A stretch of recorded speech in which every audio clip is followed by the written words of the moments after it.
Hi, my name is Christy. Welcome back to my channel. Happy Valentine's Day. Yeah, I know it's past. It's been a while now. I meant to get this video out by Valentine's Day. That didn't happen. Life happens, work happens, you know, whatever. Actually, it's kind of fitting because the fabric that I used for this dress was $8.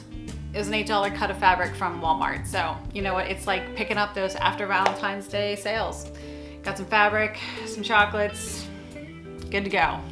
Don't forget to subscribe to my channel, like this video. If you're ready, I'm ready. I'm so excited. Thanks so much for being here. Happy belated Valentine's Day.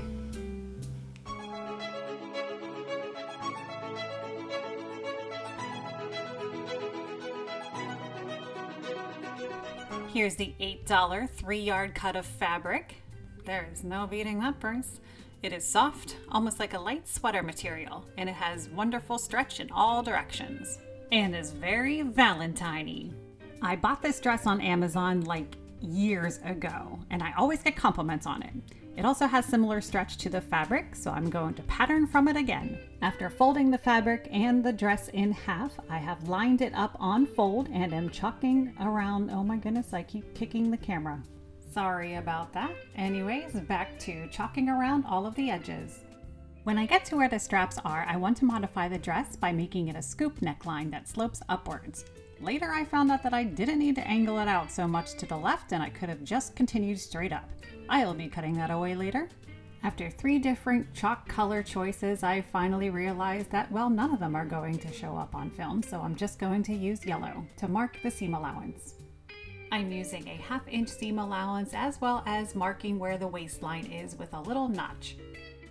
And then cut it out. This is the first time I am experimenting making a dress with full panels rather than separate bodice and skirt pieces. Next, fold the dress in half the other way to clone the back the same way as the front.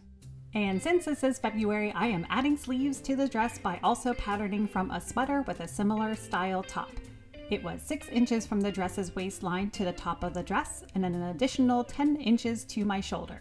Next, I'll need to chalk around the outline of the armhole, shoulder, and neck. I've added some pins to make it easier, but then use your finger as an anchor to feel where to mark the armhole. Then after adding your seam allowance, cut it out the same as the front. And don't forget to add the waistline notch. I really like how this sweater has a cute cutout in the front, so I'll next need to clone this upper portion. I also bought this sweater on Amazon and it's super cute but a little too short for my freakishly long waist, so I will be returning it after I clone the top portion. So I am doing my best to not get any pen on the sweater. Add that 1/2 inch seam allowance and cut it out. Fold it in half to make sure everything is symmetrical and then make any adjustments necessary. To make this dress a little more Valentine's, I wanted to make the peekaboo section a little wider. So to achieve this, I am adjusting the pattern higher. Pin it on fold and cut it out.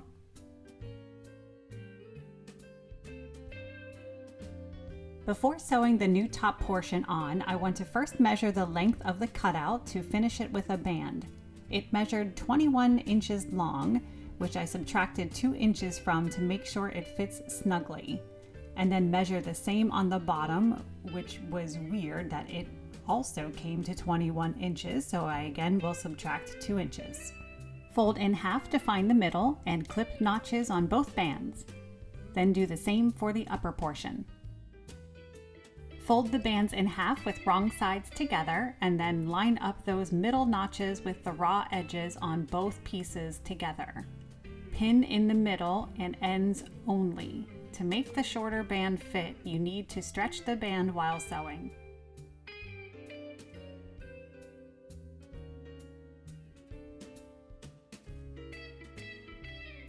Finish the raw edges on a serger or with a zigzag stitch, and then iron the seam upwards before moving on to sewing on the lower band. Same way, secure it in the 3 points with pins and then stretch while sewing. With the raw edges finished and ironed, do a few measurements to make sure it is pinned down from the top evenly on both sides. Pin in place and then sew them together to make one front dress piece.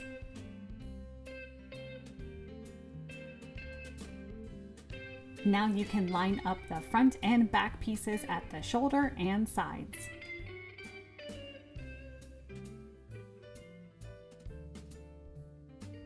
Pin in place and then sew both of these.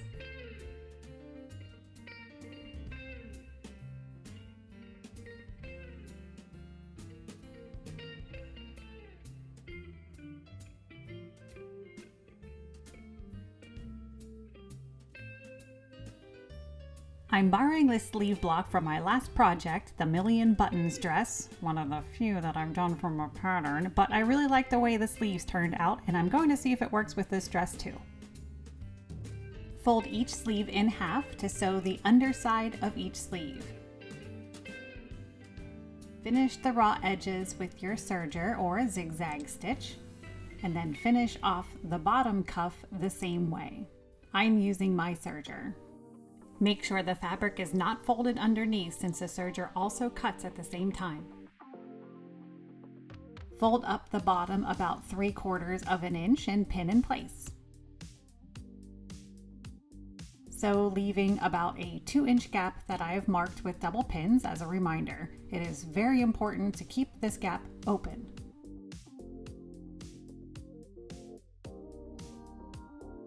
I've cut some elastic that fits my wrist comfortably and have attached one end with a pin so that I don't lose it, and the other end has a safety pin to feed through the channel that I've just created. Once a safety pin reaches the other side, you can then sew the ends together with some zigzag stitches. Tuck the elastic inside and then close up that 2-inch gap. To make sure the elastic does not twist, I've added some vertical lines of stitching where the thread blends best with the fabric. With the cuffs now finished, I am going to gather the tops of the sleeves with 2 parallel lines of basting stitches, which just means switching your machine to the longest stitch length and do not backstitch at the beginning or the ends. Separate the threads and start gently pulling on one set.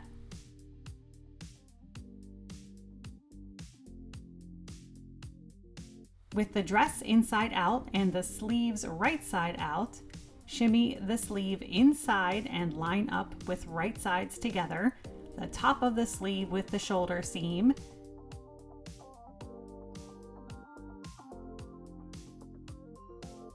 the 2 armpit seams, and everywhere else. Then carefully sew in place.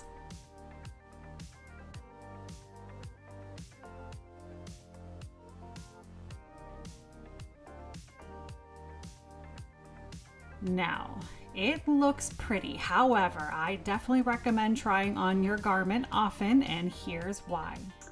So I am fresh out of the shower, no makeup on. Let's just focus on the dress. So I tried it on and, well, the sleeves are just too low and the puff looks weird because it's not in the right spot. So, I mean, that looks a little bit better like that, but I'm still just not quite happy with the sleeves. And they're way too short. I mean, everything else is fitting okay. So, I think I'm just gonna have to redo the sleeves to be happy with it. Seam ripping. It's like the sewing version of the walk of shame. I've also measured where the shoulders should be and marked with safety pins as I line up a really wrinkly sweater that had the same shoulder measurements and good sleeve length to trace the shape.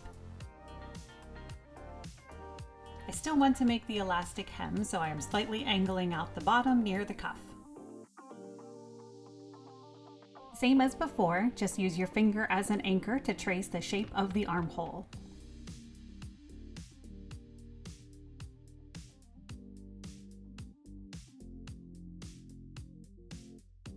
I am adding a 1/2 inch seam allowance to the top and 1 inch on the sides for a little extra room in the sleeve. Cut 2 sleeves.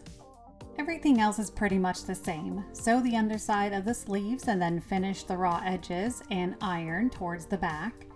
And just to take the guesswork out of which way the seam should lay, I am pinning them in the correct direction. Make the channel and feed the elastic through. I am so irritated that I am doing this again. And then line up the sleeve to the shoulder.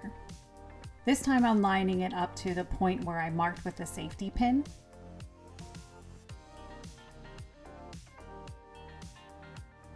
Line up the armpit seams.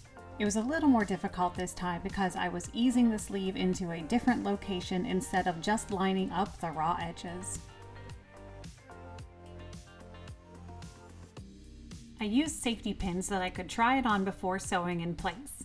Once happy with the placement, sew it together. Except first I replaced each safety pin with a straight pin because I found it's not so easy to remove safety pins while sewing. Now that the shoulder is in the correct place, I can safely snip away the excess fabric. Iron the seam so that it lays nicer. Then we can attach the neckband basically the same way as the other bands, with one small added step of sewing the ends together first to make a tube. Once in tube form, fold in half, press it flat, and then find the 4 equal quadrants of the neckband and mark the same 4 points on the dress. Invert the tube and then line up and repin the neckband pins with the dress neckline pins to secure together.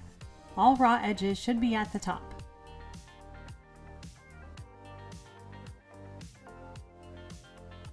And I am finally remembering to add one of these adorable tags my family personalized for me.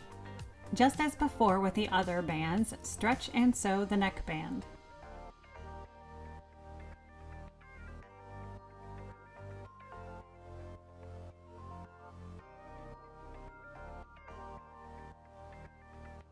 Finishing off the raw edges was a little trickier than I thought because of the tag. I had to pin the tag out of the way so that I wouldn't ruin it.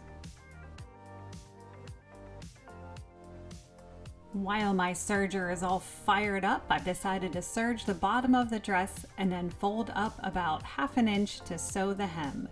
I hope you've enjoyed this tutorial on how to clone your clothes for a very inexpensive and super comfortable Valentine's Day dress. Don't forget to subscribe to my channel and like this video, hit that bell for notifications for future DIY sewing projects, and enjoy the final reveal.